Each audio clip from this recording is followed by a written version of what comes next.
संसद के दोनों सदनों से वक्फ बिल पास होते ही यूपी की योगी सरकार एक्शन में आ गई है। मुख्यमंत्री योगी आदित्यनाथ ने सभी जिलाधिकारियों को ऐसी अवैध संपत्तियों की पहचान कर जब्त करने के निर्देश दिए हैं। पिछले कई दशकों में यूपी में बड़े पैमाने पर तालाब, पोखर, खलिहान और ग्राम समाज की जमीनों को भी वक्फ घोषित किया गया था, जिसे अब योगी सरकार पूरी तरह से अवैध मान रही है। अब तक इन अवैध कब्जों के खिलाफ कोई अदालत भी नहीं जा सकता था। योगी सरकार ने बाकायदा अभियान चलाकर इन्हें चिन्हित करने के निर्देश दिए हैं। राष्ट्रपति की मंजूरी के बाद देश में नया वक्फ कानून लागू हो जाएगा, जिसके बाद राज्य सरकार कोर्ट जाकर अपील कर सकती हैं।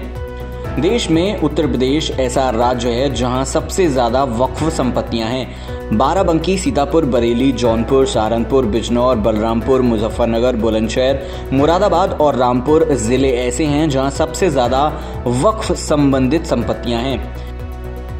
अल्पसंख्यक मंत्रालय के 9 फरवरी 2022 तक के आंकड़ों के मुताबिक उत्तर प्रदेश में करीब 2,15,000 वक्फ संपत्तियां थीं। सरकार को लगता है कि सरकारी जमीनों को अवैध तरीके से वक्फ घोषित किया गया है, जिसमें बड़े पैमाने पर खेत खलिहान, तालाब, पोखर जैसी संपत्तियों को वक्फ घोषित किया गया है, जबकि किसी के द्वारा दान की गई संपत्ति को ही वक्फ माना जा सकता है। अब अवैध रूप से वक्फ घोषित की गई इन संपत्तियों पर कार्रवाई होगी।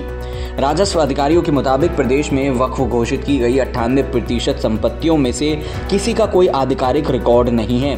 इनमें अधिकतर जमीनें ग्राम समाज की हैं, जिनमें खलिहान, तालाब, पोखर जैसी संपत्तियां शामिल हैं। अधिकारियों का कहना है कि ऐसी जमीनों को वक्फ नहीं माना जा सकता, इन्हें चिन्हित कर जब्तीकरण किया जाएगा।